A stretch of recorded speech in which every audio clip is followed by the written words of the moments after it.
శ్రీ గురుభ్యో నమః. ఓం శ్రీ సాయినాథాయ నమః. మనం ఆ సాయినాథుని అనుగ్రహంతో 18, 19 అధ్యాయాల్లోకి ప్రవేశించాం.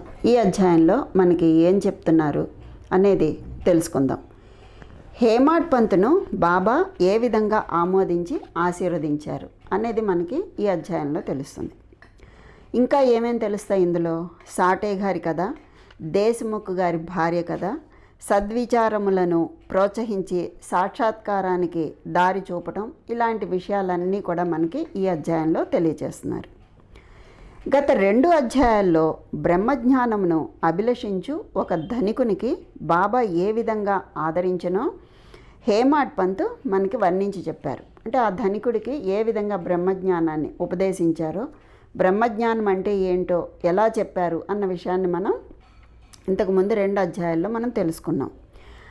ఈ వచ్చే 2 అధ్యాయాల్లో హేమాడ్ పంతును బాబా ఏ విధంగా ఆమోదించి ఆశీర్వదించను, బాబా ఏ విధంగా మంచి ఆలోచనలు ప్రేరేపించి మోక్షమునకు దారి చూపుతూ ఉంటారో, ఆత్మోన్నతి గురించి, నిందావాక్యములను గురించి, కష్టమునకు కూలి మొదలగు వాని గురించి బాబా వారి ప్రబోధలు ఏ విధంగా ఉన్నాయో ఇవన్నీ వర్ణించి చెప్తాము అని చెప్పి మనకి చెప్తున్నారు. అవేంటి అంటే, సద్గురువు మొట్టమొదట తన శిష్యుల యొక్క యోగ్యతను కనిపెట్టి వారి మనస్సు కలత చెందకుండా తగిన బోధ చేసి తుదకు వారి లక్ష్యమైనటువంటి ఆత్మ సాక్షాత్కారంనకు దారి చూపును అనే విషయాన్ని అందరికీ మనకి తెలిసిందే. వాళ్ళల్లో ఉన్నటువంటి వాళ్ళని పరిశీలించి వాళ్ళని ఏ విధంగా ఉద్ధరించాలో ఆ విధంగా పరమాత్మ ఉద్ధరిస్తూ ఉంటాడు. అది మనందరికీ తెలిసినది. ఈ విషయంలో సద్గురువు బోధించు దానిని ఇతరులకు వెల్లడి చేసినట్లయితే ఆ బోధలు నిష్ప్రయోజనములు అవుతాయి అని వారి ఆలోచన. ఇది సరియైంది కాదు. సద్గురువు వర్షాకాలపు మేఘం వంటి వారు తమ అమృతతుల్యములైనటువంటి బోధలు పుష్కలముగా విశాల ప్రదేశములందు కురిపించెదరు. వానిని మనము అనుభవించి హృదయమునకు తృప్తికరముగా జీర్ణించుకొని తరువాత నిస్సంకోచముగా ఇతరుల మేలు కొరకు వెల్లడి చేయవలను. అంటే ఒక గురువు, సద్గురువు ఏదైనా ఒకటి చెప్పారనుకోండి, అది చెబితే వేరే వాళ్ళకి చెబితే గురువు కోపిస్తాడేమో అని అనుకోకూడదు. ఆయన ఎంతో దయ కలిగినటువంటి వారు. ఆయన చెప్పినటువంటివి విని ఆకళింపు చేసుకుని అది ఇతరులకు తెలియచేయాలి. మరికొంతమందిని ఉద్ధరించగలగాలి. మనం కూడా గురువు చెప్పిన మార్గంలో మనం నడుస్తూ మరికొంతమందిని ఆ మార్గంలో తీసుకువెళ్ళడానికి ప్రయత్నం చేయాలి అని చెప్తున్నారనమాట. ఇది వారు మన జాగ్రత్త అవస్థలోనే కాక స్వప్నావస్థలో కూడా తెలియచేయ విషయాలకు వర్తిస్తుంది. తన స్వప్నమందు కనిపించినటువంటి రామరక్షా స్తోత్రాన్ని బుధ కౌశిక ఋషి ప్రచురించిన ఉదాహరణాన్ని ఇక్కడ తెలియచేస్తాను అంటున్నారు. అదేంటంటే, ప్రేమ కలిగినటువంటి తల్లి గుణమిచ్చు చేదైన ఔషధాన్ని బిడ్డ మేలు కొరకే బలవంతంగా గొంతులోకి ఏ విధంగా తోస్తుందో అలాగా, అంటే గొంతులో ఏ విధంగా మందు వేస్తుందో అలాగా ఆధ్యాత్మిక విషయాలను బాబా తన భక్తులకు బోధిస్తూ ఉంటారు. వారి మార్గము రహస్యమైనది కాదు, అది బహిరంగమైనది. అందరికీ చేస్తారనమాట. అందరికీ చెబుతారు, వాళ్ళకి తెలియచేస్తారు. వారి బోధలను అనుసరించి భక్తుల ధ్యేయము నెరవేరేది. సాయిబాబా వంటి సద్గురువులు మన జ్ఞాన నేత్రములను తెరిపించి ఆత్మ యొక్క దైవీ సౌందర్యములను చూపించి మన కాంక్షలను నెరవేర్చెదరు. ఆ విధంగా మన కోరికలను నెరవేరుస్తారు. ఇది జరిగిన తరువాత మన ఇంద్రియ విషయవాంఛలు నిష్క్రమించి, అంటే మనకి ఉన్నటువంటి విషయవాంఛలన్నీ వెళ్ళిపోయి వివేక వైరాగ్యములను అనేటటువంటి జంట ఫలములు చేతికి వస్తాయి. ఎప్పుడు? ఆయన యొక్క బోధలను మనం ఆకళింపు చేసుకున్న తర్వాత మనలో ఉన్నటువంటి ఇంద్రియ విషయవాంఛలు నిష్క్రమించి, అంటే వెళ్ళిపోయి వివేకము వైరాగ్యము అనేటటువంటి 2 జంట ఫలాలన్నమాట, 2 పళ్ళు మన చేతికి వస్తాయన్నమాట. నిద్రలో కూడా ఆత్మజ్ఞానం మొలకెత్తుతుంది. సద్గురువుల సహవాసం చేసి వారిని సేవించి వారి ప్రేమను పొందినట్లయితే ఇదంతయు కూడా మనకి లభిస్తుంది. భక్తుల కోరికలు నెరవేర్చు భగవంతుడు మనకు తోడ్పడి మన కష్టములను బాధలను తొలగించి మనలను సంతోషపెట్టును. ఈ అభివృద్ధి పూర్తిగా సద్గురువు సహాయం వల్లనే జరుగుతుంది. సద్గురువును భగవంతుని వాళ్ళగా కొలుచుకోవాలి. కాబట్టి మనము సద్గురువులను వెతుక్కోవాలి, వారి కథలను వినాలి, వారి పాదములకు సాష్టాంగ నమస్కారం చేసి వారి సేవ చేయాలి. ఇక ఈ అధ్యాయంలో ఒక ముఖ్య కథను తెలియచేస్తాను అంటున్నారు. ఏంటా కథ? సాఠే అనేటటువంటి వాడు ఒకప్పుడు మిక్కిలి పలుకుబడి కలిగి ఉన్నాడు. కాలాంతరమున వ్యాపారంలో చాలా నష్టపోయాడు. ఇంకా మరికొన్ని విషయములు అతనికి చికాకు కలిగించాయి. అందువల్ల అతడు చాలా విచారంలో మునిగిపోయాడు, విరక్తిని చెందాడు. మనసు చెడిపోయి చెంచలమవటం చేత ఇల్లు విడిచి చాలా దూరం పోవాలి అని అనుకున్నాడు. అంటే ఎన్నో చికాకులు ఇబ్బందులు రావడంతో ఇల్లు వదిలి వెళ్ళిపోవాలనుకున్నాడు. మానవుడు సాధారణంగా భగవంతుడిని గూర్చి చింతించడు, కానీ కష్టములు, నష్టములు, దుఃఖములు చుట్టుకొన్నప్పుడు భగవంతుని ధ్యానం చేసి విముక్తి పొందటానికి ప్రార్థిస్తూ ఉంటారు. సాధారణంగా రోజు భగవంతుని తలుచుకోరు అందరూ. అంటే మానవులకు ఉన్నటువంటి సహజ గుణాన్ని తెలియచేస్తున్నారు. అందరూ అలాంటి వారని కాదు. సహజంగా మానవులు తలుచుకోరు రోజు. ఎప్పుడు ఎక్కువగా తలుచుకుంటారు? కష్టాలు, నష్టాలు, దుఃఖాలు అమితంగా వచ్చినప్పుడు మాత్రమే భగవంతుడు కనిపిస్తాడు. అప్పుడే అతన్ని ఎంతో భక్తిగా, శ్రద్ధగా కొలుచుకుంటూ ఉంటారు. అదే చెప్తున్నారు ఇందులో. వాని పాపకర్మలు ముగియవేళకు భగవంతుడు వానినొక యోగీశ్వరునితో కలుసుకొనుట సంభవింపచేయును. అంటే మన కర్మ పూర్తి అవుతూ ఉన్నప్పుడు మాత్రమే మనకు ఒక గురువు తగిలేలాగా, గురువు ఆశీర్వాదం మనకి కలిగేలాగా భగవంతుడు మనకి మార్గాన్ని సుగమం చేస్తాడనమాట. ఎప్పుడు మన కర్మ పూర్తి అవుతున్నప్పుడే చేస్తాడు. అది ఉన్నప్పుడు మనకి భగవంతుని చూడాలని కానీ వెళ్ళాలని కానీ అనిపించదు. ఆ కథలు వినాలని కానీ, ఒక స్తోత్రం చదవాలని కానీ, రామనామం చేయాలని కానీ, భగవన్నామం ఏదైనా సరే చేయాలని కానీ అనిపించదు. భగవంతునికి సంబంధించి ఏ పని చేయాలని అనిపించదు. ఎప్పుడు అనిపిస్తుంది? దుఃఖాల్లో ఉన్నప్పుడు అనిపిస్తుంది. అది కూడా అనుగ్రహం ఎప్పుడు కనిపిస్తుంది? ఎంత మనం ప్రార్థించినా కలగలేదు అంటే మన కర్మ పూర్తి కాకపోతే అవేమి మనకి కలగవన్నమాట. పూర్తి అవుతూ ఉన్నప్పుడు ఒక సద్గురువు మనకి దొరికేలాగా, ఆ సద్గురువు ఆశీర్వాదం మనకి లభించేలాగా ఆ భగవంతుడే మనకి కల్పిస్తాడు. అటువంటి సంఘటనని సంభవింపచేస్తాడు. వారు తగిన సలహాలను ఇచ్చి వాని క్షేమాన్ని చూస్తారు. అప్పుడు ఆ గురువు ఆ శిష్యుడికి తగిన సలహాలను ఇచ్చి మంచి మార్గాన్ని చూపిస్తాడు. సాఠే గారికి కూడా అలాంటి అనుభవమే కలిగింది. అతని స్నేహితులు షిరిడీకి వెళ్ళమని సలహా ఇచ్చారు. ఆ మంచి సలహా కూడా మన కర్మ పరిపూర్తి అయితేనే అలాంటి సలహా ఇచ్చేవాళ్ళు కూడా దొరుకుతారు, లేకపోతే వాళ్ళు కూడా దొరకరు. అక్కడ సాయిబాబాను దర్శించి అనేక మంది శాంతి పొందుతూ ఉంటారు. వారి కోరికలు కూడా నెరవేరుతూ ఉంటాయి. సాఠే గారికి ఇది నచ్చింది. ఎందుకంటే స్నేహితులు చెప్పారు, నువ్వు వెళ్ళు, అక్కడ చాలామంది శాంతిని పొందుతారు, చాలామంది కోరికలు తీరుతాయి, కనుక నువ్వు కూడా షిరిడీ వెళ్ళు అని స్నేహితులు చెప్పారు. అది అతనికి నచ్చింది. సాఠే గారికి ఇది నచ్చింది. వెంటనే 1917 సంవత్సరంలో షిరిడీకి వచ్చాడు ఆ సాఠే. ఆ వినాలని విన్నా కూడా కొన్ని ఆచరించలేరు. అది కూడా కర్మఫలమే అన్నమాట. అది తీరితేనే అది కూడా చేయాలని అనిపిస్తుంది. సరే, అతనికి మంచి రోజులు వచ్చే సమయం వచ్చింది కాబట్టి షిరిడీకి వచ్చాడు.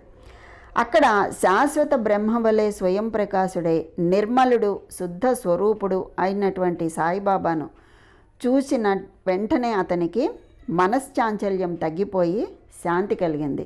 అంటే చూడగానే మనసుకి ఎంతో ప్రశాంతత కలిగింది. వాని పూర్వజన్మ పుణ్యం వలన బాబా యొక్క పవిత్రమైన పాదసేవ లభించింది. అతడు గొప్ప మనోబలము కలవాడవటం వలన వెంటనే గురుచరిత్ర పారాయణాన్ని మొదలుపెట్టాడు. 7 రోజుల్లో చరిత్ర చదవటం పూర్తి కాగానే బాబా ఆ రోజు రాత్రి అతనికి ఒక దృష్టాంతాన్ని చూపించారు, ఒక నిదర్శనాన్ని చూపించారు. అది ఇలా ఉందిట. ఏంటది? బాబా గురుచరిత్రలో చేతిలో పట్టుకుని దానిలోని విషయములను, అంటే గురుచరిత్రను చేతిలో పట్టుకుని దానిలోని విషయములను ఎదుట కూర్చున్నటువంటి సాఠేకు బోధించుచున్నట్లు అతను దానిని శ్రద్ధగా వింటున్నట్లు చూశాడు. అతనికి ఒక కల వచ్చిందనమాట రాత్రి. ఆ కలలో ఏమని కనిపించింది? బాబా గారు గురుచరిత్రను చేతిలో పట్టుకుని చెబుతూ ఉంటే సాఠే వింటున్నట్లుగా కనిపించిందంట. సాఠే నిద్ర నుంచి లేచిన వెంటనే కలను జ్ఞాపకం పెట్టుకున్నాడు. సాధారణంగా మనం లేవగానే కళలు జ్ఞాపకం ఉండవు, ఏదో జరిగింది అనిపిస్తుంది కానీ అది ఏంటనేది జ్ఞాపకం ఉండదు. కానీ ఇక్కడ ఇతను జ్ఞాపకం పెట్టుకున్నాడు, ఎంతో సంతోషించాడు. అజ్ఞానం అనే నిద్రలో గుర్రు పెట్టి నిద్రపోవచున్న తన వంటి వారిని లేపి గురుచరితామృతమును రుచి చూపటం బాబా యొక్క దయార్థ హృదయమే కదా అని అనుకున్నాడనమాట. అనుకుని ఆ మరుసటి రోజు ఆ దృశ్యాన్ని కాకా సాహెబ్ దీక్షిత్కి తెలియచేసి దీని అర్థం ఏమిటి, ఏమై ఉంటుంది అని అడిగాడు. అడిగితే అదేమో నాకు తెలీదు, సాయిబాబాని అడిగి తెలుసుకోమని చెప్పాడు. ఒక సప్తాహము చాలునో లేక ఇంకొక సప్తాహం చేయవలనో కనుక్కోమని చెప్పాడు. అంటే నువ్వు బాబాని అడుగు, దీని అర్థం నాకు తెలీదు. అంటే ఈ సప్తాహం అంటే గురుచరిత్ర సప్తాహం, ఒక సప్తాహం 7 రోజులు అయిపోయింది, ఇది అయిపోయితే ఇది చాలా, ఇంకొకసారి మళ్ళీ సప్తాహం చేయాలా ఏమిటి అని అడిగితే ఇవన్నీ కూడా నువ్వు బాబాని అడుగు అని చెప్తాడు. సమయం దొరికినప్పుడు కాకా సాహెబు బాబాని అడిగాడు, ఏమని, ఓ దేవా, సాటే గారికి కల వచ్చింది కదా, ఆ దృశ్యం వలన సాటేకు ఏమని చెప్పాలి అని నువ్వు నిశ్చయించుకున్నావు అని కాకా సాహెబు బాబా గారిని అడిగారు.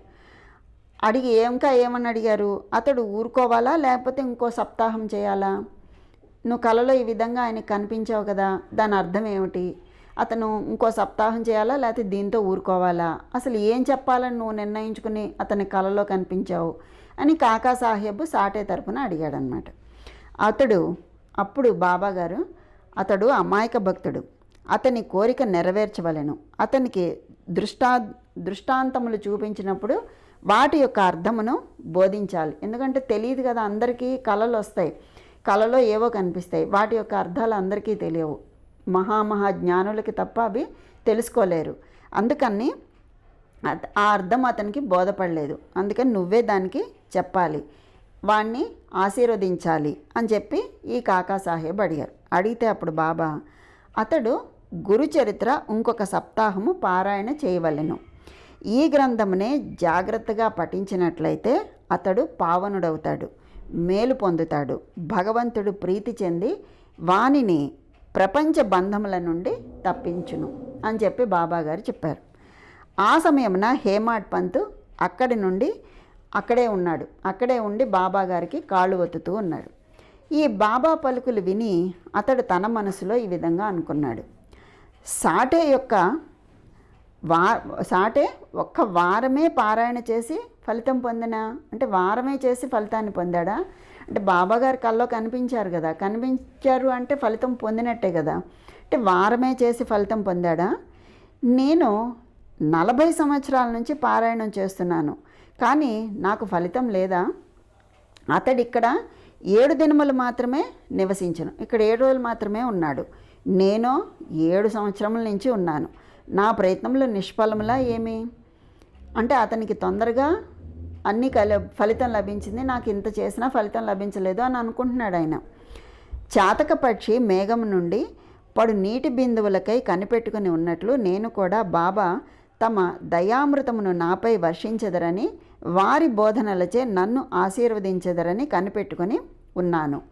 ఈ ఆలోచన వాని మనసులో మెదలిన వెంటనే బాబా దానిని గ్రహించారు. ఆయన సర్వాంతర్యామి కదా, మనసులో అనుకున్నవి ఆయనకి తెలుస్తాయి. భక్తుల మనసులో ఉండేది ఆలోచనలన్నీ బాబా గ్రహించేవారు. అంతేకాక చెడ్డ ఆలోచనలను అణిచేవారు, మంచి ఆలోచనలను ప్రోత్సహించేవారు.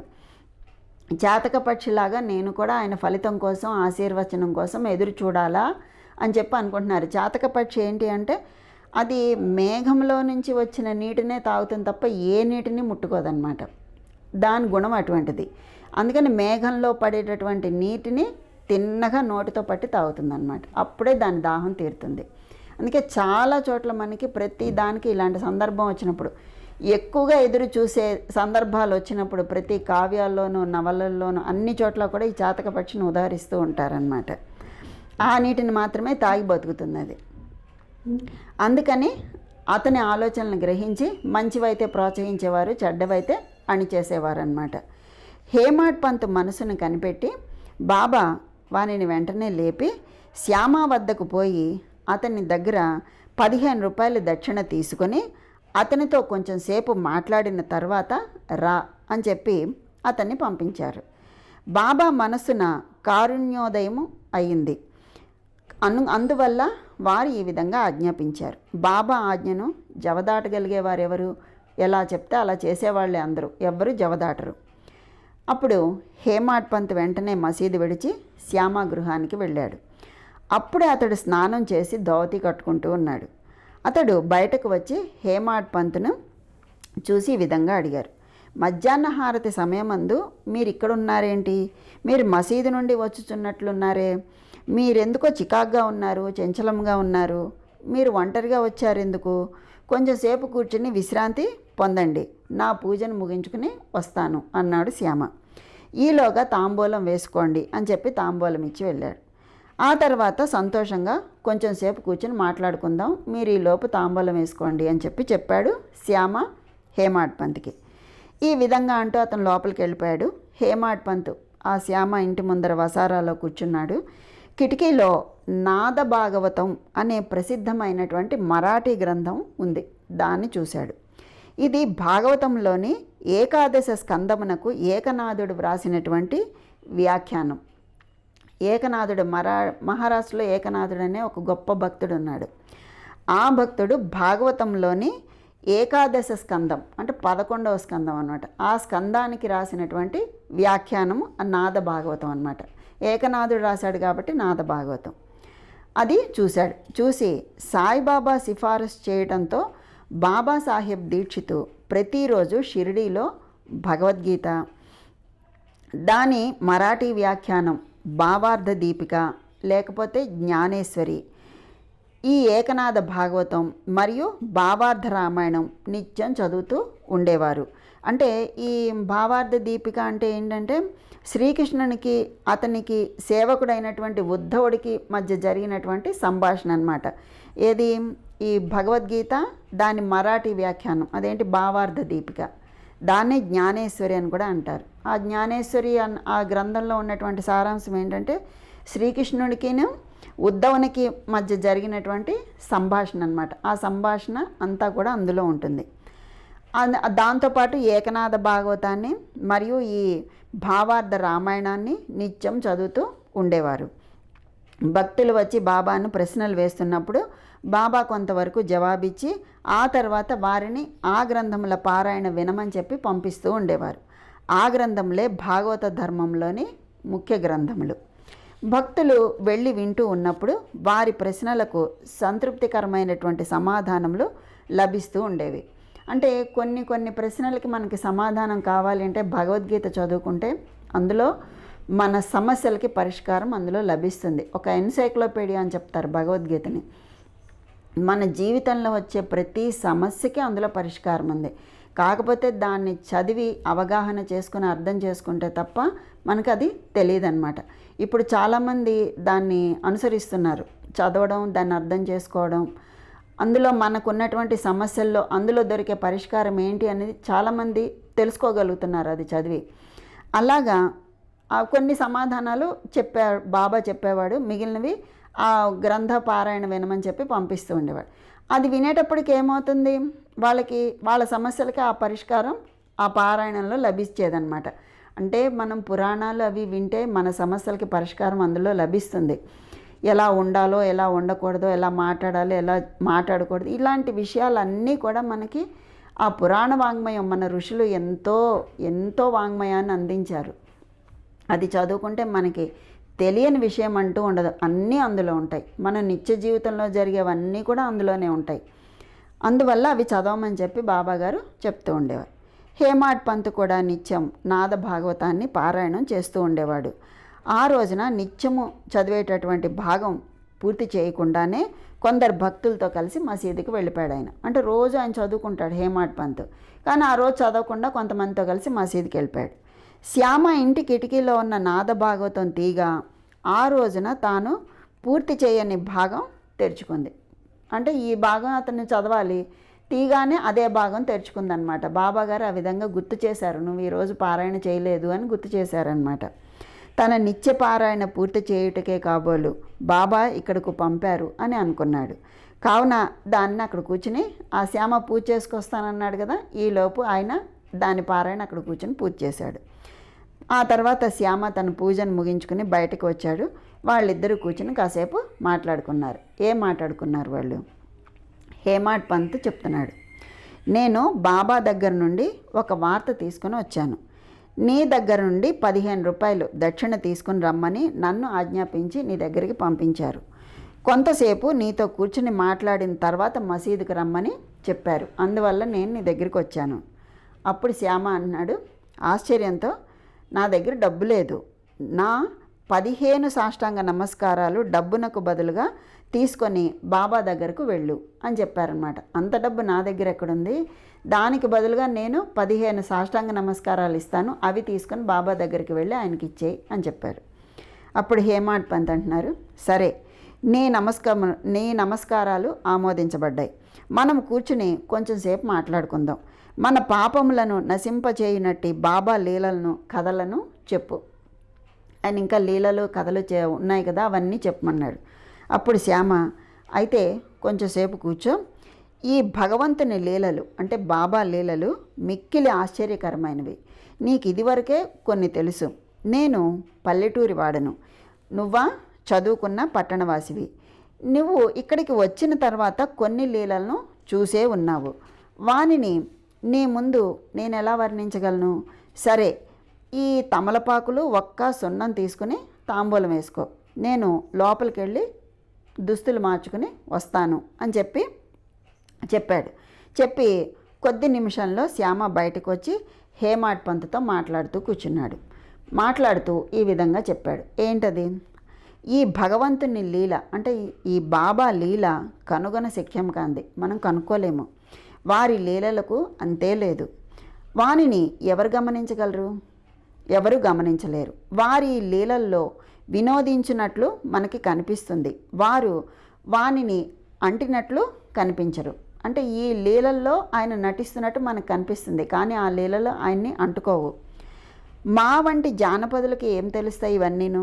బాబాయే ఈ కథలను ఎందుకు చెప్పరాదు? మీ వంటి పండితులను మూర్ఖుని వద్దకు ఎందుకు పంపుతున్నారు? ఈ లీలలు అన్నీ ఆయన చేస్తూ ఉంటారు. ఎన్నో కథలు ఉన్నాయి. ఆయన చేసిన లీలలు చెప్పుకోవాలంటే ఎన్నో కథలు చెప్పుకోవచ్చు. మేమా చదువుకోలేదు, మా గ్రామంలో నివసించేటటువంటి వాళ్ళం. నువ్వా బాగా చదువుకున్నవాడివి, ఆయనే నీ కథలో చెప్పచ్చు కదా, మా దగ్గరికి ఎందుకు పంపించారు అని అంటున్నాడు అనమాట. వారి మార్గములు ఊహింపరానివి. ఎందుకు పంపించాడంటే దాని వెనకాల ఏదో ఉంటుంది, అది మనం తెలుసుకోలేము.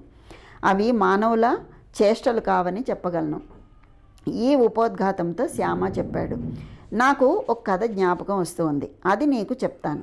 నాకది స్వయంగా తెలుసు, అంటే నేను అది స్వయంగా చూశాను. భక్తుడు ఎంత మనోనిశ్చయంతో పట్టుదలతో ఉండునో బాబా అంత త్వరగా సహాయపడను. అంటే మన భక్తి ఎంత నిశ్చలంగా ఉంటుందో భగవంతుడు అంత త్వరగా అనుగ్రహిస్తాడనమాట. ఒక్కొక్కప్పుడు బాబా భక్తులను కఠిన పరీక్షలు చేసిన పిమ్మట వారికి ఉపదేశాన్ని ఇస్తారు. ఇక్కడ ఉపదేశం అంటే నిర్దేశనం, అంటే ఒక మార్గాన్ని చూపించడం అన్నమాట. ఉపదేశం అన్న మాట విన్న వెంటనే హేమాడ్ పంత్ మనసులో ఒకటి జ్ఞాపకం వచ్చింది. వెంటనే సాటే గారి గురుచరిత్ర పారాయణ జ్ఞాపకానికి వచ్చింది. తన మనసునకు శాంతి కలిగించు నిమిత్తం బాబా తనను అచటకు పంపి ఉన్నాడు అని అనుకున్నాడు. అయినప్పటికీ ఈ భావమును అణుచుకొని శ్యామ చెప్పే కథలను వినుటకు సిద్ధపడ్డాడు. ఈ కథలన్నీ బాబాకు తన భక్తులందెట్టి దయాదాక్షిణ్యములు కలవో తెలియచేస్తాయన్నమాట. ఈ కథలు వింటే భక్తుల్ని ఆయన ఏ విధంగా దయతో అనుగ్రహించారు, ఆదరించారు అనేది విషయాలు మనకి బోధపడతాయి. వానిని వినగా హేమాడ్ పంత్కు ఒక విధమైనటువంటి సంతోషం కలిగింది.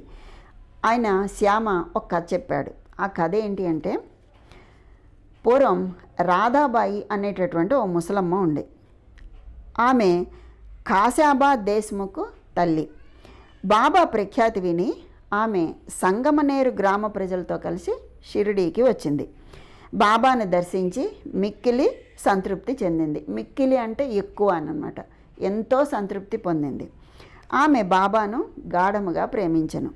బాబాను తన గురువుగా చేసుకొని ఏదైనా ఉపదేశమును పొందాలి అని మనసులో నిశ్చయించుకుంది. ఆమెకు ఇంకేమీ కూడా తెలియదు.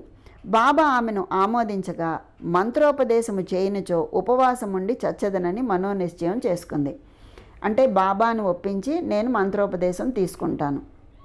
ఒకవేళ నన్ను అనుగ్రహించి మంత్రోపదేశం బాబా ఇవ్వకపోతే నేను చచ్చిపోతాను, నా ప్రాణాలు తీసుకుంటాను అని చెప్పి శపథం చేసుకుంది. ఆమె తన బసలోనే ఉండి భోజనము నీరు 3 రోజుల వరకు తీసుకోవడం మానేసింది.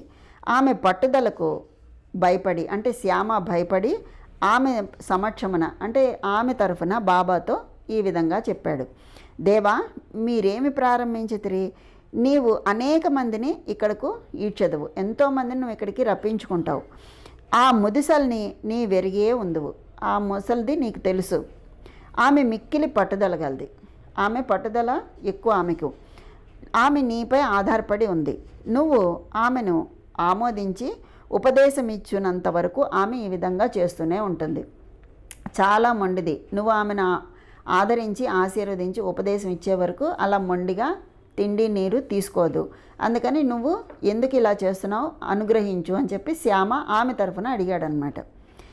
ఏమైనా హాని జరిగినట్లయితే ప్రజలు నిన్నే నిందిస్తారు చెప్తున్నాడనమాట శ్యామ బాబా గారికి.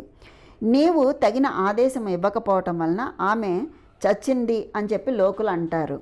కాబట్టి ఆమెను కరుణించు, ఆశీర్వదించు, తగిన సలహా ఇవ్వు. ఆమె మనోనిశ్చయం చూసి బాబా ఆమెను పిలిపించాడు. ఈ శ్యామ చెప్పిన తర్వాత బాబా ఆమెను పిలిపించి ఈ క్రింది విధంగా బోధించి ఆమె మనసును మార్చాడు. ఏమని బోధించారు? ఓ తల్లి, అనవసరమైన యాతనకు పాల్పడి చావును ఎందుకు కోరుకుంటున్నావు? నీవు నిజంగా నా తల్లివి, నేను నీ బిడ్డను. నా యందు కనికరించి నేను చెప్పేది పూర్తిగా విను. నీకు నా వృత్తాంతానంతా కూడా చెప్తాను. నీవు దానిని బాగా విన్నట్లయితే నీకది మేలు చేకూరుస్తుంది అని చెప్పడం మొదలుపెట్టారు. నాకు ఒక గురువు ఉన్నాడు, వారు గొప్ప యోగీశ్వరులు. ఇది బాబా చెప్తున్నాడు ఆ ముసలమ్మకి. మిక్కిలి దయార్థ హృదయులు. వారికి చాలా కాలం సేవ చేశాను, కానీ నా చెవిలో ఆయన ఏ మంత్రమూ ఊదలేదు. వారిని విడవాలి అన్న ఆలోచన కూడా నాకు లేదు. అంటే ఎంతో కాలం సేవ చేసినా నాకు ఏ ఉపదేశం చెవిలో బోధించలేదు. అయినా సరే నేను వారిని విడిచేయాలి అని అనుకోలేదు. అసలు ఆ ఆలోచన కూడా నాకు లేదు.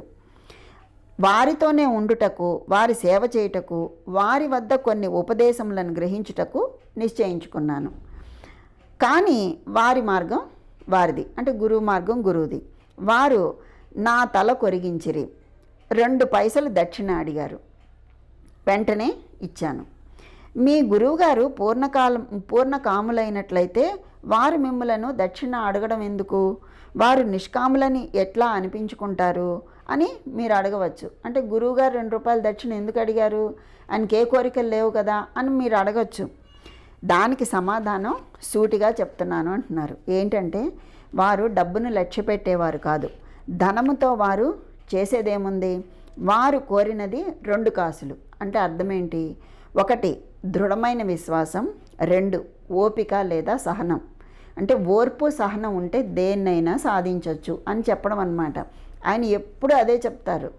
తొందరగా చేయాలని ఆయన అనుకోరు. ఓర్పు వహించు అని చెప్పి అంటారు. నేను ఈ 2 కాసులను లేదా వస్తువులను వారికి అర్పించాను. ఆయన సంతోషించారు. నా గురువును 12 సంవత్సరాలు ఆశ్రయించాను. వారు నన్ను పెంచారు. భోజనమునకు కానీ వస్త్రమునకు కానీ నాకు ఏ విధమైనటువంటి లోటు లేకుండా చూశారు. వారు పరిపూర్ణులు. వారిది ప్రేమ అవతారమని చెప్పవచ్చు. నేను దానిని ఎట్లా వర్ణిస్తాను? అంత ప్రేమ స్వరూపులు. వారు నన్ను ఎంతో ప్రేమించేవారు. ఈ విధమైన గురువే ఉండరు. నేను వారిని చూస్తున్నప్పుడు వారు గొప్ప ధ్యానంలో ఉన్నట్లు కనిపిస్తూ ఉంటారు.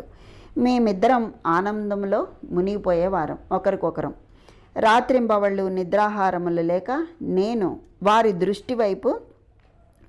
వైపు దృష్టి నిగిడ్చి అలా చూస్తూ ఉండేవారు. రాత్రింబవళ్ళు నిద్రాహారాలు లేకుండా నేను వారి వైపు దృష్టి నిలిపి చూస్తూ ఉండేవాడిని. వారిని చూడనిచో నాకు శాంతి లేకుండా ఉండేది. వారి ధ్యానము, వారి సేవ తప్ప నాకు ఇంకొకటి తెలియదు. వారే నా ఆశ్రయము. నా మనసు ఎల్లప్పుడూ వారి యందే నాటుకొని ఉండేది. ఇదే 1 పైసా దక్షిణ. సబూరి అన్నది రెండో పైసా. సబూరి అంటే ఏంటి? ఓపిక అన్నమాట. నేను మిక్కిలి ఓర్పుతో చాలా కాలం కనిపెట్టుకుని వారి సేవ చేశాను. ఈ ప్రపంచమనే సాగరమును ఓపిక అను ఓడ నిన్ను సురక్షితముగా దాటిస్తుంది అని ఆయన నాకు బోధించారు. సబూరి అనున్నది పురుష లక్షణం. అది పాపములన్నింటినీ తొలగించి భయమును పారద్రోలుతుంది. అనేక విధములైనటువంటి అవాంతరములు తొలగించి భయమును పారద్రోలుతుంది. తుదకు జయాన్ని కలగచేస్తుంది.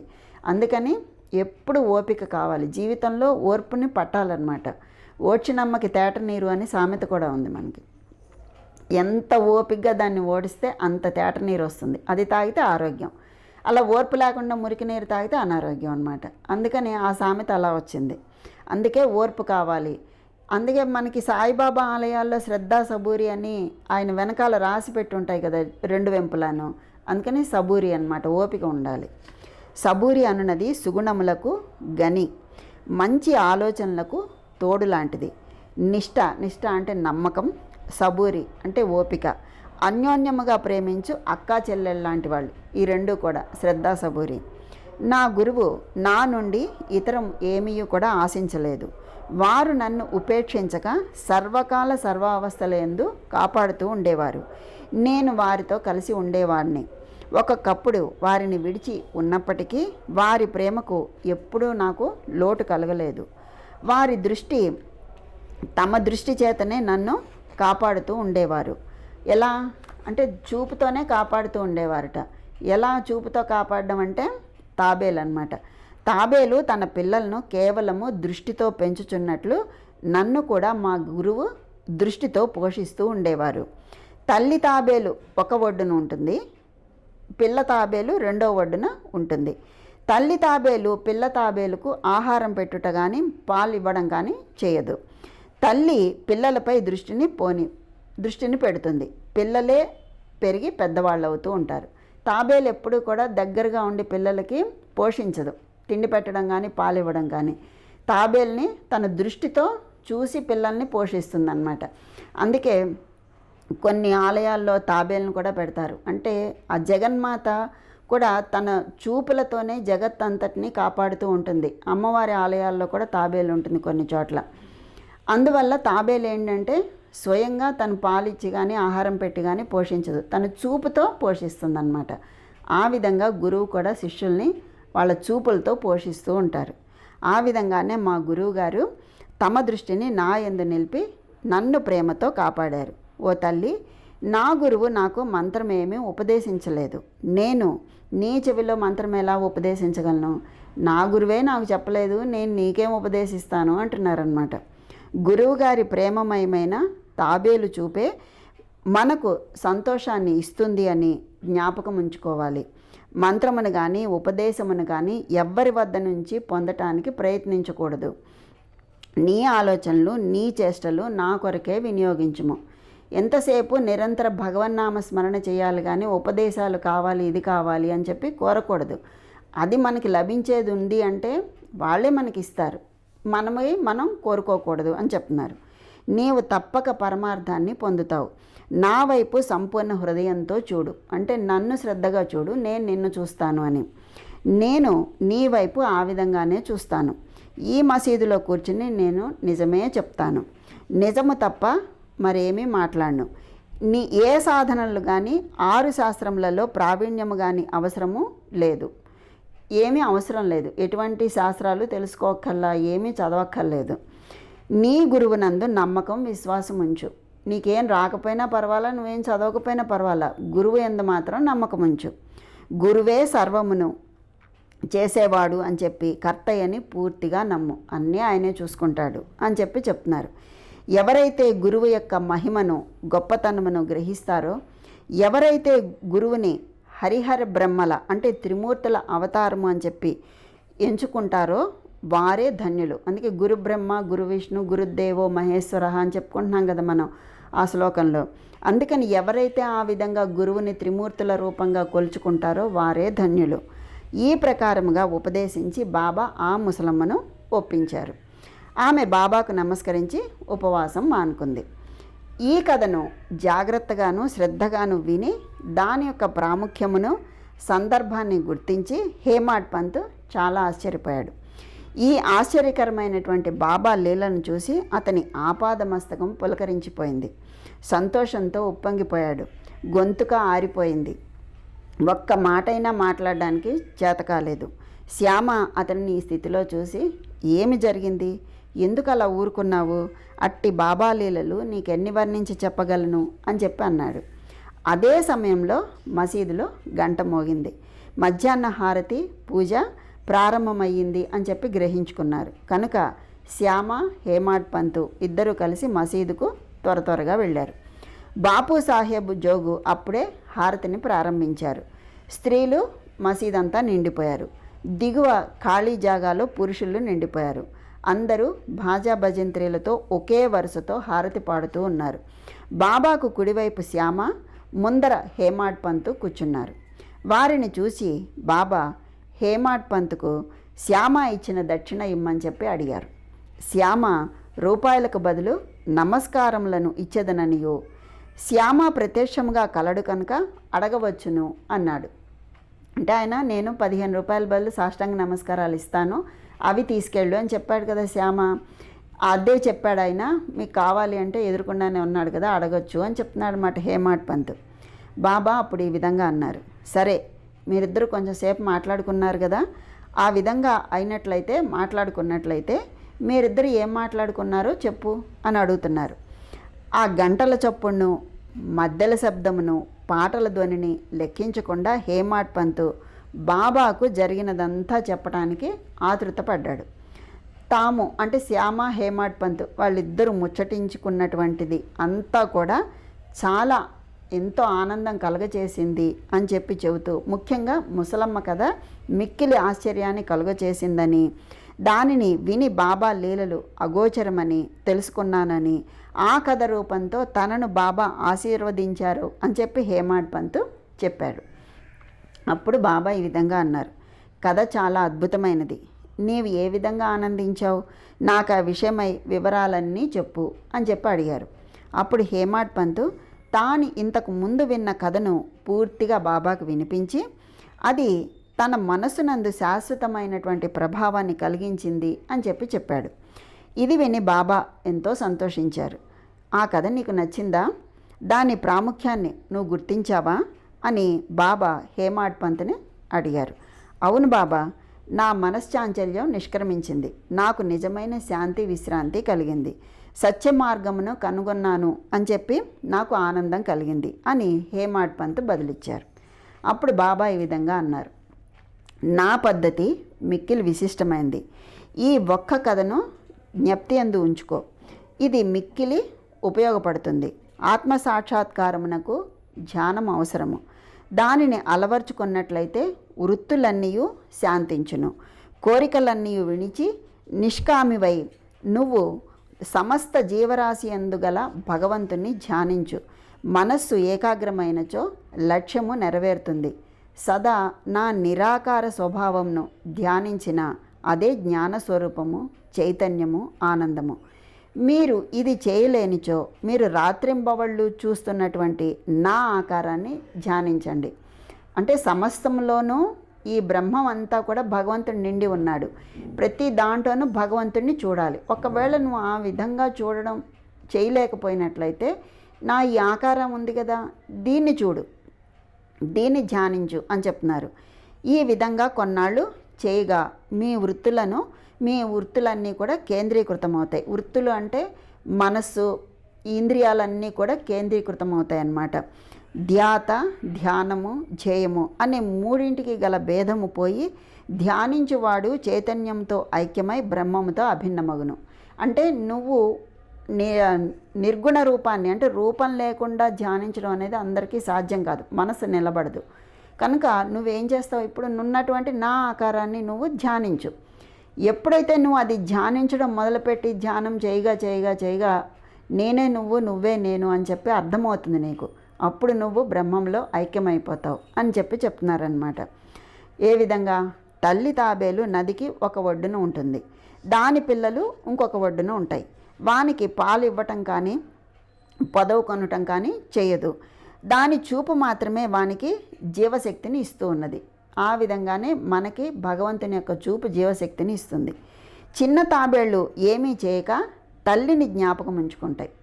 అందుకని అవి ఏం చేయవన్నమాట, తల్లిని జ్ఞాపకం ఉంచుకుని తల్లి నన్ను చూస్తోంది అనుకుని అవి జీవాన్ని పొంది బతికేస్తూ ఉంటాయి. మనం కూడా భగవంతుడు మనని చూస్తున్నాడు, మనని కాపాడుతాడు అని అనుకుని మనం కూడా ఆ విధంగా పరమాత్మని మనలో నింపుకోవాలి అని చెప్తున్నారనమాట. తల్లి తాబేలు చూపు చిన్నవానికి అమృతధారలాగా పనిచేస్తుంది. అది వాని బతుకునకు సంతోషానికి ఆధారం. గురువునకు శిష్యునకు గల సంబంధం ఇలాంటిదే అని చెప్తున్నారనమాట. బాబా ఈ మాటలు పూర్తి చేసేసరికి హారతి కూడా పూర్తయింది. అందరూ శ్రీ సచ్చిదానంద సద్గురు మహారాజ్కి జై అని కేక పెట్టారు. ఓ ప్రియమైన చదువర్లారా, ఈ సమయమందు మనం కూడా మసీదులోని గుంపులో కలిసి ఉన్నట్లు భావించి మనము కూడా జై జయ ధ్వనులతో పాల్గొందము. అంటే మనం కూడా అక్కడ హారతి ఇచ్చారు కదా, మనం కూడా మన మనసులో హారతి ఇచ్చి ఆ గుంపులో ఉన్నామనుకుని మనం కూడా జై జయ ధ్వానాలు చేద్దాము అంటున్నారు. హారతి పూర్తి కాగానే ప్రసాదం పంచిపెట్టారు. బాబాకు నమస్కరించి బాబు సాహెబ్ జోగు బాబా చేతిలో కలకండ ముక్కను పెట్టారు. బాబా దానినంతను హేమాడ్ పంత్ చేతిలో పెట్టి ఈ విధంగా చెప్పారు. ఏమని? ఈ కథను నీవు మనసుకు పట్టించుకొని జ్ఞాపకం ఉంచుకున్నట్లయితే నీ స్థితి కలకండలాగా తీయగా ఉంటుంది అని చెప్తున్నారు. అంతే కదండి, అది జ్ఞాపకం ఉంచుకోవాలి. గురువుని మనసునందు నిరంతరం ధ్యానిస్తూ ఉంటే ఆయన మనల్ని నడిపిస్తూ ఉంటారనమాట. అదే ఉపదేశం. ఆ విధంగా నువ్వు చేసినట్లయితే నీ జీవితం కలకండలాగా తీయగా ఉంటుంది, నీ కోరికలన్నీ నెరవేరుతాయి, నువ్వు సుఖంగా ఉంటావు అని చెప్పారు. హేమాడ్ పంత్ బాబాకు సాష్టాంగ నమస్కారం చేసి ఈ విధంగా ఎల్లప్పుడూ నాకు మేలు చేయుము, ఆశీర్వదించుము, కాపాడుము అని బతిమాలాడు. అప్పుడు బాబా ఈ విధంగా జవాబిచ్చారు. ఈ కథను వినుము, దీనిని మననము చేయుము, ఇది ధ్యానము చేయుము. ఆ విధంగా అయినచో నీవు భగవంతుణ్ణి ఎల్లప్పుడూ జ్ఞప్తి అందు ఉంచుకొని ధ్యానిస్తావు, భగవంతుడు నీ ముందర ప్రత్యక్షమవుతాడు అని చెప్పాడు బాబా. ఓ ప్రియమైన చదువర్లారా, అంటే మనం చదువుతున్న మనకి చెప్తున్నారు. అప్పుడు హేమాడ్ పంత్ కలకండ ప్రసాదం దొరికింది. అంటే బాబా ఆశీర్వాదం దొరికిందనమాట కలకండ ప్రసాదం అంటే. ఇప్పుడు మనము ఈ కథ అనే కలకండ ప్రసాదాన్ని పొందుదాం. దానిని హృదయపూరితముగా తాగి ధ్యానించి మనసున నిలిపెదము. ఇప్పుడు ఈ చెప్పుకున్న కథ అంతా కూడా మనకి ఒక కలకండ అనమాట. ఆ కలకండ తింటే నోట్లో ఎంత తీయగా అనిపిస్తుందో ఈ కథ జ్ఞాపకం చేసుకున్నప్పుడల్లా కూడా మనకి ఆ తీయదనం రావాలన్నమాట. అందుకని ఈ కథ అనే కలకండ మనకి దొరికింది అని చెప్తున్నారనమాట. అందువల్ల దానిని హృదయపూర్వకంగా తాగి ధ్యానించి మనసున నిలుపుకుందాము. ఈ విధంగా బాబా కృపచే బలముగాను సంతోషముగాను ఉందాము, తదాస్తు అని చెప్తున్నారనమాట. 19వ అధ్యాయం, ఇది మనం 19వ అధ్యాయం కదా. ఈ చివర హేమాడ్ పంత్ కొన్ని ఇతర ముఖ్య విషయాలను కూడా చెప్పారు. అవేంటంటే, ఇక్కడ చెప్పినటువంటి ఈ విషయాలు బాబా పలుకులు సాధారణం అయినప్పటికీ ఎన్నో అమూల్యములు. వానిని మనసునందుంచుకుని అదేవిధంగా చేసినట్లయితే అవి మనకు మేలు చేస్తాయి. ఏదైనా సంబంధం ఉండనిదే ఒకరు ఇంకొకరి వద్దకు పోరు. అంతే కదండి, ఏదైనా సంబంధం ఉంటేనే ఒకరి దగ్గరికి ఒకళ్ళు వెళ్తాం, ఏదైనా కావాల్సి వచ్చినా కానీ. ఎవరు కానీ ఎట్టి జంతువుని కానీ నీ వద్దకు వచ్చినట్లయితే నిర్దాక్షిణ్యంగా వాటిని తరిమేయకు. ఒకవేళ ఏదైనా ఒక జంతువు కానీ ఎవరైనా మనిషి కానీ అనుకోకుండా నీ దగ్గరికి వస్తే నిర్దాక్షిణ్యంగా వాటిని తరిమేయొద్దు. వానిని చక్కగా ఆహ్వానించి తగిన మర్యాదతో చూడుము. ఇవన్నీ చెప్తున్నారన్నమాట, కొన్ని ముఖ్యమైనటువంటి విషయాలు. నీవు దాహం కలవారికి నీరిచ్చినట్లయితే, ఆకలితో ఉన్నవారికి అన్నం పెట్టినట్లయితే, దిగంబరులకు బట్టలు ఇచ్చినట్లయితే, నీ వసార ఇతరులు కూర్చోవడానికి విశ్రాంతి తీసుకోవడానికి వినియోగించినట్లయితే నిశ్చయంగా భగవంతుడు ఎంతో ప్రీతి చెందుతాడు. ఎవరైనా ధనము కొరకు నీ వద్దకు వచ్చినట్లయితే, నీకు ఇవ్వటానికి ఇష్టం లేకున్నట్లయితే నువ్వు ఇవ్వక్కర్లేదు, కానీ వానిపై కుక్కలాగా మొరగద్దు అంటున్నారు. ఇష్టం లేకపోతే ఊరుకో, అంతేగాని కుక్కలా మొరగద్దు. ఇతరులు నిన్నెంతగా నిందించినా నువ్వు కఠినంగా జవాబు ఇవ్వద్దు. నిన్నెంత తిట్టినా కూడా అవతల వాళ్ళు నువ్వు తిరిగి అలాగే తిట్టొద్దు, కఠినంగా మాట్లాడొద్దు, నిందించొద్దు అని చెప్తున్నారు. అట్టి వాణిని నీవు ఎల్లప్పుడూ ఓచుకున్నట్లయితే నిశ్చయంగా నీకు సంతోషం కలుగుతుంది. అంటే ఈ విధంగా నువ్వు ప్రవర్తించి ఓర్పు వహించినట్లయితే నీకు సంతోషం కలుగుతుంది, మేలు కలుగుతుంది అని చెప్తున్నారు. ప్రపంచం తలకిందులైనప్పటికీ నువ్వు చెలించుకు. నీవు ఉన్న చోటనే స్థైర్యంగా నిలిచి నెమ్మదిగా నీ ముందర జరుగుతున్నటువంటి నాటకాన్ని చూస్తూ ఉండు. నీకు నాకు మధ్య ఉన్నటువంటి గోడను నిర్మూలించు. అంటే భగవంతునికి భక్తునికి మధ్యలో ఉన్నటువంటి అడ్డుగోడని తొలగించేయి. అప్పుడు మనమిద్దరము కలిసే మార్గం ఏర్పడుతుంది. నాకు నీవు భేదము కలదు అనునదే భక్తునికి గురువునకు దూరముగా ఉంచుతుంది అన్నమాట.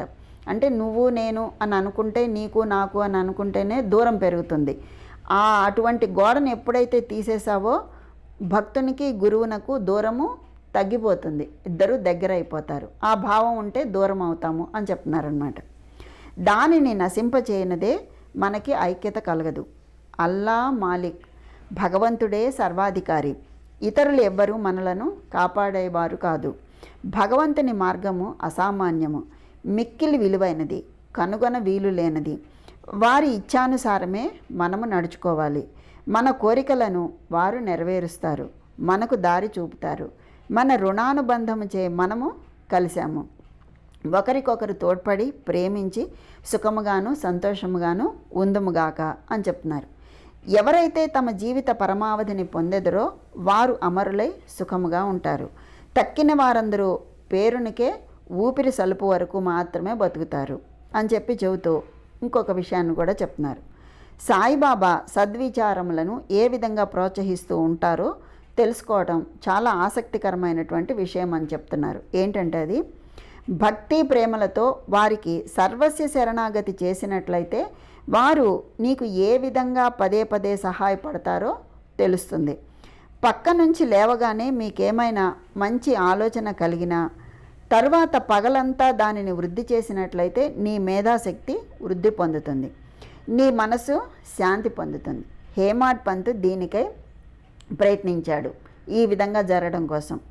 ఎలా అంటే ఒక బుధవారం రాత్రి పడుకునేటప్పుడు ఈ విధంగా అనుకున్నట్టు ఆయన ఏమని, రేపు గురువారం మంచి రోజు, షిరిడి పవిత్రమైన స్థలం కనుక రేపటి రోజంతా రామనామ స్మరణతోనే కాలాన్ని గడుపుతాను అని నిశ్చయించుకొని పడుకున్నట్టు.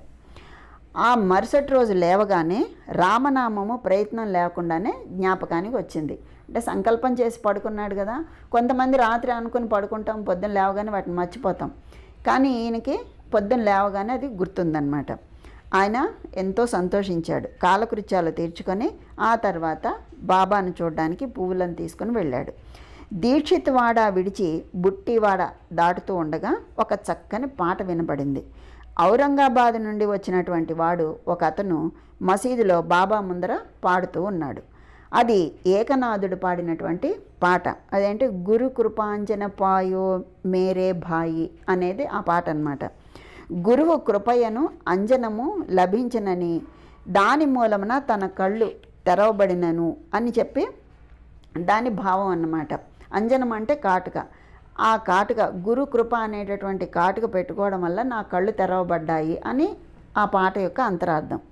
దానితో తాను శ్రీరాముని లోన బయట నిద్రావస్థలోను జాగ్రత్తావస్థలోను స్వప్నావస్థలోను అన్ని చోట్లను చూచాను అని చెప్పేటటువంటి పాటదన్నమాట. ఆ పాట యొక్క భావం అది. గురుకృప లభించనని తన కళ్ళు, అంటే గురుకృప అనే అంజనము లభించింది, దాని మూలం నా కళ్ళు తెరుచుకోబడ్డాయి. దానితో నేను శ్రీరాముని లోపల బయట నిద్రావస్థలో జాగ్రత్తావస్థలో స్వప్నావస్థలో అన్ని చోట్ల చూస్తాను అని చెప్పేటటువంటి పాట అన్నమాట అది. అనేక పాటలు ఉన్నప్పటికీ బాబా భక్తుడు ఔరంగాబాద్ నివాసి ఈ పాటనే ఎందుకు పాడాడు? ఇది సందర్భానుసారముగా బాబా ఏర్పాటు చేసిందే కదా. హేమాడ్ పంత్ ఆ రోజు అంతా కూడా రామనామ స్మరణచే కాలం గడపడానికి నిశ్చయించుకున్నాడు కనుక అతని మనోనిశ్చయము దృఢపరచడానికి బాబా ఈ పాటను పాడించి ఉండవచ్చును అని చెప్పి చెప్తున్నారు. రామనామ స్మరణ ఫలితం గురించి యోగీశ్వరులందరిది కూడా ఒకటే భావం. అది భక్తుల కోరికలు నెరవేర్చి వారిని కష్టాల నుండి కాపాడుతుంది. అది చెబుతూ అది రామనామ స్మరణ గురించి చెప్పారు. తర్వాత ఇంకొకటి చెప్తున్నారు. ఏంటంటే ఉపదేశించడానికి సాయిబాబాకు ప్రత్యేకమైన స్థలం కానీ ప్రత్యేకమైన సమయం కానీ అక్కర్లేదు. అంటే ఒక విషయం గురించి తెలియజేయాలి అంటే దానికి ఒక సమయం సందర్భం ప్రత్యేకంగా అవసరం లేదు. అది వచ్చినప్పుడు ఆయన తెలియచేస్తారు వెంటనే.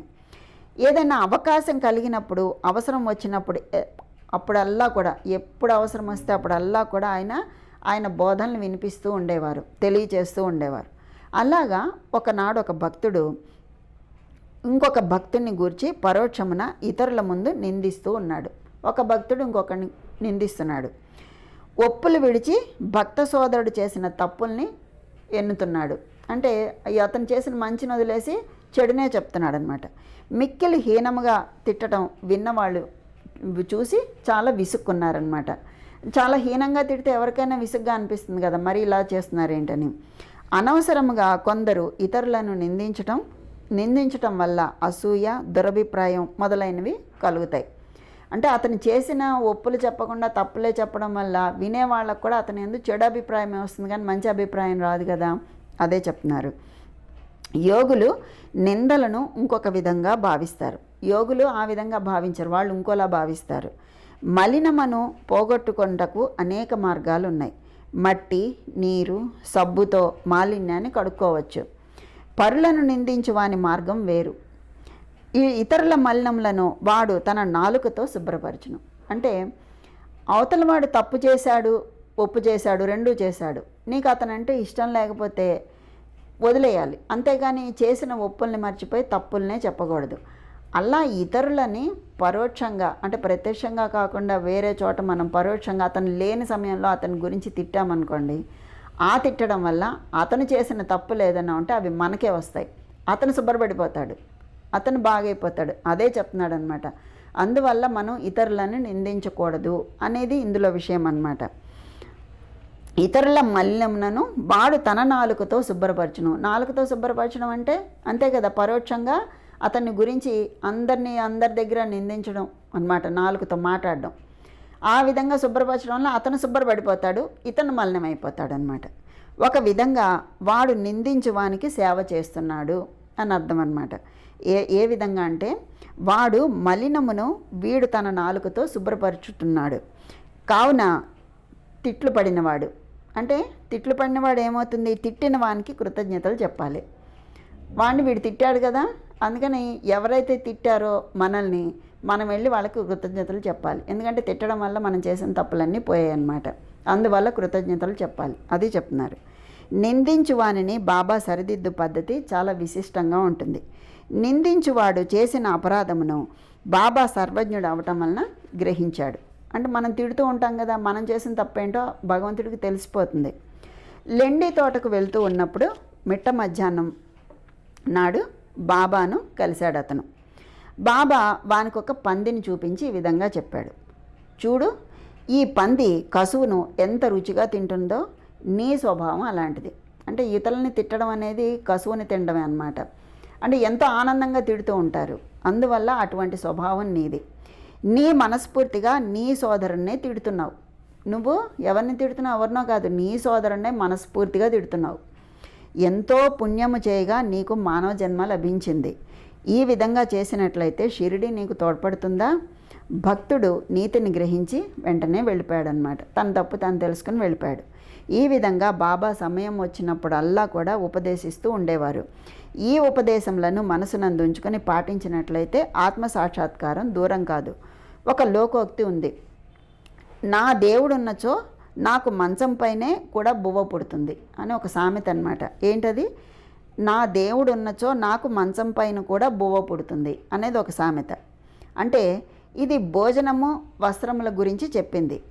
ఎవరైనా దీనిని ఆధ్యాత్మిక విషయమై నమ్ముకొని ఊరుకున్నచో చెడిపోతారు. అంటే ఇది ఆధ్యాత్మిక విషయం అని అనుకుని వదిలేసినట్లయితే చెడిపోతారు. ఆత్మసాక్షాత్కారంనకై సాధ్యమైనంత వరకు పాటుపడాలి. ఇది కేవలం భోజనము, మంచం, పడక గురించే చెప్పారు ఆ సామెత. ఇది ఏదో ఆధ్యాత్మికం అనుకుని అది వదిలేసామనుకోండి, మనం చెడిపోతాము అని చెప్తున్నారనమాట. మనకి ఆత్మసాక్షాత్కారం కావాలి అంటే ఎంతో పాటుపడాలి. ఎంత కృషి చేస్తే అంత మేలు. బాబా తాను సర్వాంతర్యామిని అని చెప్తూ ఉండేవారు. అన్నిటి యందు అంటే భూమి, గాలి, దేశము, ప్రపంచము, వెలుతురు, స్వర్గములందు అన్ని చోట్ల ఆయన కలరు. అతడు అనంతుడు. బాబా 3.5 మూరల శరీరమని అనుకున్న వారికి పాఠం చెప్పటానికే వారు ఈ రూపంతో అవతారం ఎత్తారు. ఎవరైనా సర్వస్య శరణాగతి చేసి రాత్రింబవళ్ళు వారిని ధ్యానించినట్లయితే చక్కెర, తీపి, కెరటములు, సముద్రము, కన్ను, కాంతి ఏ విధంగా కలిసి ఉంటాయో ఆ విధంగానే అనుభవాన్ని పొందుతారు. ఎవరైతే చావు పుట్టుకల నుండి తప్పించుకోవటానికి ప్రయత్నిస్తారో వారు శాంతము, స్థిరమైన మనసుతో ధార్మిక జీవనాన్ని గడపాలి. ఇతరుల మనసును బాధించినట్లు మాట్లాడకూడదు. మేలొనరించు పనులనే చేస్తూ ఉండాలి. తన కర్తవ్య కర్మలను ఆచరించు భగవంతునికి సర్వస్య శరణాగతి చేయాలి. వాడు దేనికి భయపడాల్సిన అవసరం లేదు. ఎవరైతే భగవంతుని పూర్తిగా నమ్ముతారో, వారి లీలలను విని ఇతరులకు చెప్తారో, ఇతర విషయములు ఏమీ కూడా ఆలోచించరో, వారు తప్పక ఆత్మసాక్షాత్కారాన్ని పొందుతారు. అనేక మంది బాబా తన నామమును జ్ఞప్తి ఉంచుకొని శరణు వేడదము అనేరు అని చెప్తూ ఉంటారు. తానెవరు అను దానిని తెలుసుకొనరు. వారికి శ్రవణమును, మననమును చేయమని సలహాను చెప్తూ ఉంటారు. కొందరికి భగవన్నామంను జ్ఞప్తి ఉంచుకోమని చెప్తారు. కొందరికి తమ లీలలను వినటం, కొందరికి తమ పాదపూజ, కొందరికి ఆధ్యాత్మ రామాయణం, జ్ఞానేశ్వరి మొదలగు గ్రంథములు చదువుట, కొందరికి తన పాదముల వద్ద కూర్చొనుట, కొందరిని ఖండోబా మందిరానికి పంపటం, కొందరిని విష్ణు సహస్రనామములు, కొందరికి చాందోగ్యోపనిషత్తు, భగవద్గీత పారాయణ చేయమని ఈ విధంగా విధిస్తూ ఉంటారు. వారి ఉపదేశములకు పరిమితి లేదు, అడ్డు లేదు. కొందరికి స్వయముగా చెప్పేవారు, కొందరికి స్వప్నంలో చెప్పేవారు. ఒక తాగుబోతుకు స్వప్నంలో కనిపించి ఛాతీపైన కూర్చుని దానిని నొక్కివేసి ఎన్నడూ తాగను అని వాగ్దానం చేసిన తర్వాత వదిలారట. ఇదంతా కలలో కనిపించింది. ఆ విధంగా అతను ఆ దుర్వ్యసనాన్ని వదిలేశాడు. కొందరికి స్వప్నంలో గురుబ్రహ్మాది మంత్రములను, వాటి అర్థములను బోధించారు. ఒకడు హఠయోగం చేస్తూ ఉండగా దానిని మానుకోమని చెప్పారు. వారి మార్గములను చెప్పుటకు అలవి కాదు. ప్రపంచ విషయంలో తను ఆచరణములే ఉదాహరణముగా బోధించేవారు. అట్టి వానిలో ఒకటి అదేంటంటే, ఒకనాడు మిట్ట మధ్యాహ్నం బాబా రాధాకృష్ణమాయి ఇంటి సమీపానికి వచ్చి నిచ్చెన తీసుకురా అని చెప్పారనమాట. ఒకడు పోయి దానిని తీసుకొచ్చి ఆ రాధాకృష్ణమాయి ఇంటికి చేరవేశాడు. బాబా వామన గోడంకర్ ఇంటి పైకప్పు ఎక్కి రాధాకృష్ణమాయి ఇంటి పైకప్పును దాటి ఇంకొక పక్క దిగారు. అంటే యువతల ఇంటి మీద ఎక్కి రాధాకృష్ణమాయి ఇల్లు దాటి అవతల పక్క దిగారనమాట. బాబా అభిప్రాయం ఏంటో, అలా ఎందుకు చేశారో ఎవరికీ తెలియలేదు. రాధాకృష్ణమాయి మలేరియా జ్వరంతో బాధపడుతూ ఉంది ఆ సమయంలో. ఆమె జ్వరమును తొలగించడానికే బాబా ఈ విధంగా చేశారు అని చెప్పి అనుకున్నారు. దిగిన వెంటనే బాబా 2 రూపాయలు నిచ్చెన తెచ్చిన వాడికి ఇచ్చేశారు. ఎవడో ధైర్యం చేసి నిచ్చెన తెచ్చినంత మాత్రాన వానికి 2 రూపాయలు ఎందుకు ఇవ్వాలి అని బాబాను ప్రశ్నించారు. ఒకరి కష్టము ఇంకొకరు ఉంచుకోకూడదు. కష్టపడి వాని కూలి సరిగాను దాతృత్వంతోనూ ధారాళముగా ఇవ్వాలి అని చెప్పారనమాట. వాడు కష్టపడినందుకు కష్టపడిన దానికి సరి అయినటువంటి ప్రతిఫలాన్ని మనం ఇచ్చేయాలి, ఇవ్వకుండా ఉండకూడదు. అది కూడా కాస్త ఇవ్వకూడదు, ధారాళంగా ఇవ్వాలని చెప్తున్నారు. బాబా సలహా ప్రకారం ప్రవర్తించినట్లయితే కూలివాడు సరిగా పనిచేస్తాడు. పని చేయించేవాడు, పని చేసేవారు కూడా సుఖపడతారు. సమ్మెలకు తావుండదు. మదుపు పెట్టేవానికి, కష్టపడి కూలి చేసే వాళ్ళకి మనస్పర్ధలు ఉండవు. అందువల్ల పని చేసేవాడికి ధారాళంగా ఇస్తే గనక వాళ్ళు చక్కగా పనిచేస్తారు అని చెప్పడం అనమాట. దీంతో మనకి ఈ అధ్యాయం హేమాడ్ పంత్ గారు ముగించారు. మనం ఒక చిన్న విషయాన్ని చెప్పుకొని మనం ముగించుకుందాం. అదేంటంటే, షిరిడీలో ద్వారకామాయిలో బాబా ఉపయోగించినటువంటి ఒక 3 అద్భుతమైన వస్తువులు ఉన్నాయి. అవి ఏంటి అంటే గంట, కొలంబ, కొక్కాలు అనేటటువంటి 3 వస్తువులు. అందులో ఒకటి గంట. ఆ గంట ఏంటి, ఎందుకు ద్వారకామాయిలో ఇప్పటికీ ఉందిట అక్కడ, ఎందుకు ఉంది అక్కడ, అదేంటి అంటే, ఆ గంట బాబా చూడటానికి ముస్లింలా ఉంటూ సాక్షాత్తు భగవత్ స్వరూపుడే అయినా ఆయన భిక్షాటన చేస్తూ మసీదుకు ద్వారకామాయి అని పేరు పెట్టి అక్కడే ఎంతో నిరాడంబరంగా జీవిస్తూ హిందువులాగా నిరంతరం అగ్నిహోత్రం వెలిగిస్తూ తులసిని పూజిస్తూ గంటను కూడా వినియోగిస్తూ అందరికీ ఆదర్శంగా ఉండేవారు. భక్తులను సన్మార్గంలో నడిపించడమే బాబాకు వ్యసనంగా జీవించేవారు. వ్యసనం అని ఎందుకు అంటున్నారు అంటే, ఒక బృహత్ కార్యాన్ని ప్రారంభించి దానినే ఊపిరిగా అలసిపోకుండా జీవించడం వలన బాబాకి తన భక్తుల శ్రేయస్సే వ్యసనంగా మారిపోయిందనమాట. ఆయన వ్యసనం అంటే అది భక్తుల యొక్క శ్రేయస్సే వ్యసనం అన్నమాట. కనుక ఆ పదాన్ని ఇక్కడ ఉపయోగించారు. షిరిడిలో ఇప్పటికీ మసీదులో ఆ గంట అలాగే ఉందిట. ఆ గంటను బాబా మసీదులో నివసిస్తున్న కాలంలో వినియోగించేవారు, హారతులు ఇచ్చేవారు. అలా హారతికి 5 నిమిషాల ముందు ఆ గంటను మోగించేవారు. దానితో హారతి ప్రారంభమయ్యింది అని భక్తులు పరుగు పరుగున రావటం జరిగేది. ఈ విధంగా ఇప్పటికీ అక్కడ ఆ గంట ఉందిట. వెళ్ళిన వాళ్ళు దాన్ని కూడా దర్శించుకోండి, బాబా అనుగ్రహాన్ని పొందండి. దీంతో మనం ఈ అధ్యాయాన్ని ముగించుకున్నాం. ఓం నమో శ్రీ సాయినాథాయ నమః. సర్వం శ్రీ సద్గురు సాయినాథార్పణమస్తు. ఓం శాంతి శాంతి శాంతి. శుభం భవతు. స్వస్తి.